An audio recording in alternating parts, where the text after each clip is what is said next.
മക്കൾ വരുമ്പോൾ നല്ല വിശപ്പായിരിക്കും കേട്ടോ. അവർക്ക് ചോറ് വേണ്ടിയില്ല, അവർക്ക് ചായക്ക് എന്താ ഉള്ളത് എന്നാണ് ആദ്യം അറിയേണ്ടി വരും കേട്ടോ. അപ്പോൾ ഞാൻ 2 മുട്ടയും 2 ബ്രെഡ് ഇരിക്കണ്ടേന് കേട്ടോ. അപ്പോൾ അതുകൊണ്ട് ചായക്കൊക്കെ എന്തെങ്കിലും ഉണ്ടാക്കാമെന്ന് വിചാരിച്ചാണ് ഉണ്ടാക്കാം കേട്ടോ. മുട്ട ആദ്യം കുക്കറിൽ വേഗം പുഴുങ്ങിയെടുത്തു കേട്ടോ. പിന്നെ ബ്രെഡ് മിക്സിയിൽ നല്ലതായിട്ടൊന്ന് പൊടിച്ചെടുത്തു കേട്ടോ. പിന്നെ ചട്ടിയിൽ ഒരു സവാള അരിഞ്ഞാണ്ട് വെളിച്ചെണ്ണയിൽ കുറച്ചൊന്നാണ് വഴറ്റിയെടുത്തു കേട്ടോ. ഇവിടെ കുറച്ച് കുരുമുളക് പൊടിയും കുറച്ച് മഞ്ഞൾപ്പൊടിയും കുറച്ച് ഉപ്പും ഇട്ടാണ്ട് നന്നായി വഴറ്റിയാണ്ട് അതിലേക്ക് ഈ പുഴുങ്ങിയ മുട്ടൊക്കെ ചെറുതാക്കി കട്ട് ചെയ്താണ്ട് അതും അതിലേക്ക് ഇട്ടെടുത്താണ് മിക്സ് ചെയ്തിട്ടോ.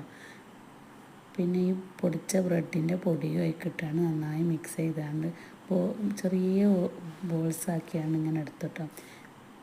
ബോൾസാക്കി എടുത്തതിന് ശേഷം പിന്നെ ഞാൻ കുറച്ച് കടലമാവും കുറച്ച് മൈദപ്പൊടിയും കുറച്ച് കുരുമുളക് പൊടിയും കുറച്ച് ഉപ്പ് ഇട്ടാണ്ട് ഒരു ബാറ്ററി ഉണ്ടാക്കി വെച്ചിട്ടോ. എന്നിട്ട് ഈ ബോൾസ് ഞാൻ ആ ബാറ്ററിയിൽ മുക്കിയാണ്ട് ഇങ്ങനെ എണ്ണയിൽ പൊരിച്ചെടുത്തു കേട്ടോ. നല്ല ടേസ്റ്റ് ഉണ്ടായിരുന്നു കേട്ടോ. മക്കൾക്ക് എല്ലാം ഇഷ്ടമായിരിക്കുന്നു. പിന്നെ ഒരു 3-4 ചായ അടിച്ച കേട്ടോ. അപ്പോൾ എന്തെങ്കിലും ഉണ്ടായിക്കൊടുത്ത് നല്ല സന്തോഷമായിരിക്കും കേട്ടോ ഞാനിത് ഉണ്ടാക്കിയപ്പോൾ.